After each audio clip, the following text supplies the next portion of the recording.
Et l'invité politique de LCI Matin avec vous, Julien Arnaud, c'est le vice-président du FN aujourd'hui, Louis Alliot. Effectivement, Louis Alliot, bonjour. On va retourner ensemble à Villeneuve-sur-Lot, si vous le voulez bien. Qu'est-ce qui domine ce matin dans votre esprit? Est-ce que c'est la déception parce que votre candidat a quand même perdu, ou bien c'est la satisfaction parce qu'il a perdu de peu? Écoutez, c'est la satisfaction, parce que je pense que le Front National, seul contre tous, a réalisé un score qui est assez impressionnant pour le terrain, que je connais particulièrement bien dans le sud-ouest. Mais vous aviez commencé à y croire quand même. Oui, bien sûr, mais quand vous vous présentez à une élection, c'est pour y croire. Et quand vous êtes à un deuxième tour, si près du but, vous y croyez d'autant plus. Donc vous êtes un peu déçu quand même. Nous sommes déçus, ça nous donne une obligation de responsabilité pour l'avenir, pour préparer les élections municipales et les élections européennes. Oui. Mais il est clair, et tout le monde le voit bien, les observateurs, que si c'est une défaite électorale, ça reste quand même une victoire politique et idéologique pour l'avenir. Et je vois bien que le PS et l'UMP s'agitent.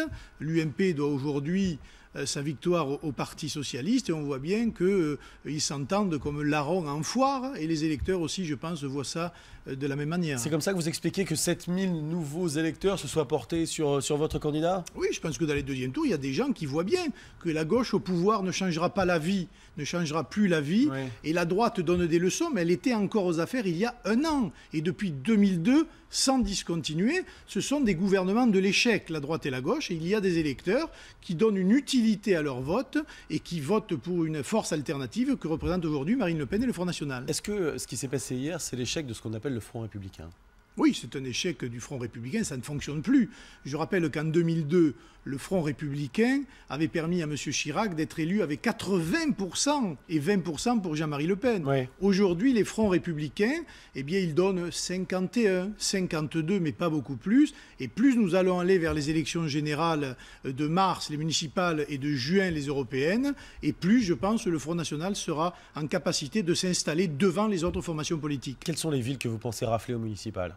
Je ne suis pas Madame Soleil, mais il y a beaucoup de villes dans le nord, dans le sud, en Alsace ou en Lorraine, dont on verra, on regardera les résultats avec attention. Mais dans la configuration que nous vivons aujourd'hui, vers une tripolarisation en quelque sorte de la vie politique, avec des forces égales UMP, PS, Front National, eh bien je pense qu'il y aura des villes qui basculeront dans notre camp aux élections municipales en 2014. Et est-ce que vous pensez qu'aux européennes, cette tripolarisation dont vous nous parlez, elle se fera au bénéfice du Front National? Est-ce qu'aux européennes, le Front National sera le premier parti de France? Écoutez, en tout cas, on fera tout pour qu'il le soit. Mais vous le sentez comme ça? Oui, bien sûr, puisque là, c'est encore un autre mode de scrutin. C'est une élection à la proportionnelle intégrale, et les voix sont réparties en fonction du nombre de voix que vous obtenez. Et je pense que sur une vision eurosceptique qui critique le modèle économique et social que nous oblige l'Europe, eh bien le Front National sortira vainqueur de cette compétition électorale. Pourtant, Arnaud Montebourg dit que c'est grâce à l'Europe que vous êtes aussi haut, que c'est grâce à José Manuel Barroso et sa politique d'austérité. Oui, enfin, je rappelle que c'est le ministre le plus improductif du gouvernement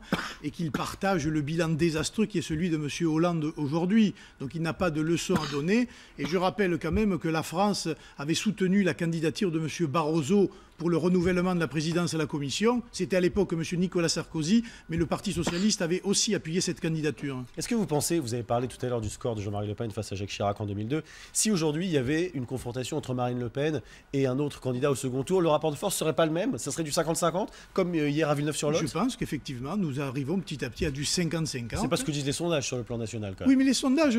Il y a encore un sondage la semaine dernière qui donne 40% d'opinion favorable envers Marine Le Pen, ce qui n'était pas le cas encore il y a un an. Donc, entre opinion favorable et voter pour, il y a quand même une marge. Les choses progressent lentement mais sûrement, et aujourd'hui nous en sommes dans cette configuration. Dans un an ce sera autre chose. Je rappelle quand même que la droite et la gauche gouvernent la France depuis plus de 40 ans désormais, avec les mêmes résultats désastreux, et les électeurs en tiennent compte, ils le démontrent à chaque élection partielle. Malgré ça, est-ce que vous êtes prêt à des alliances sur le plan local avec des élus UMP dans certaines villes? Je pense qu'il y a des individualités sur des programmes bien précis où l'on pourrait s'entendre avec quelques-uns. Mais si pour vous ils sont nuls, pourquoi vous alliez avec eux? Je dis des individualités dans quelques villes. Toi t'es bien, toi t'es pas bien, toi t'es pas bien. Il suffit de regarder la manière dont sont gérées les villes. Vous savez, la plupart du temps c'est désastreux, même lorsqu'il s'agit de l'UMP, et en aucun cas nous ne pouvons avoir d'accord national avec l'UMP, qui est quand même, contrairement à ce que disait d'ailleurs M. Copé hier, le parti de l'échec. Échec au gouvernement, échec à la présidence de la République. Ils ne sont même pas capables d'organiser des élections internes. Comment voulez-vous que demain ils gouvernent mieux la France que ne le font les socialistes aujourd'hui? Alors, il n'y a pas que Villeneuve-sur-Lot dans l'actualité aujourd'hui. Il y a également Bernard Tapie qui est convoqué, qui sera entendu. Est-ce que dans cette affaire, il y a eu escroquerie d'après vous? Est-ce que c'est une affaire d'État? En tout cas, il y a de forts soupçons qu'il y ait eu magouille dans cet arbitrage. Et dans cette magouille-là, on l'appelle comme on veut, corruption, magouille, il y a des hautes personnalités de l'État qui sont impliquées. Et on a vu le directeur de cabinet de Mme Lagarde, on a vu Mme Lagarde qui a le statut de témoin assisté.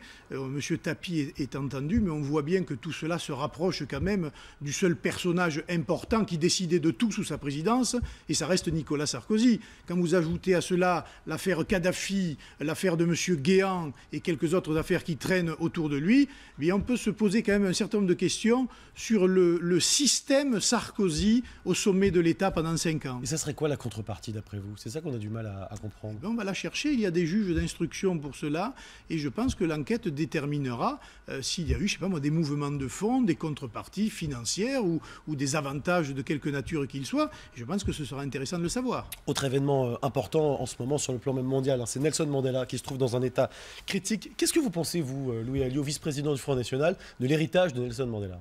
Je pense que c'est un héritage considérable pour l'Afrique, d'ailleurs qu'elle soit anglophone ou francophone. Mais positif ou négatif? Il est une icône positive, puisqu'il est un facteur de paix. Et j'ajouterai en ce qui concerne Nelson Mandela qu'il est un facteur de réconciliation nationale. Après le régime d'apartheid, il n'y a pas eu, comme dans d'autres régimes où on peut le voir, une chasse aux sorcières, un acharnement.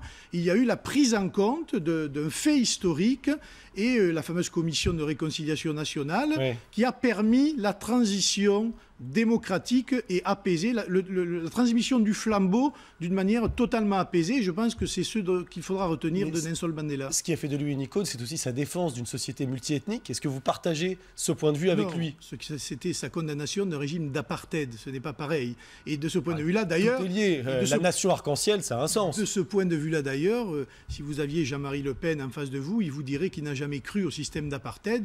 Et je rappelle qu'en 2002, nous avions monté un voyage où Jean-Marie Le Pen devait rencontrer Nelson Mandela et que ça a été, si je puis dire, contrarié par les calculs de M. Chirac et de l'administration française. Et donc vous rêvez d'une nation arc-en-ciel en France ou pas?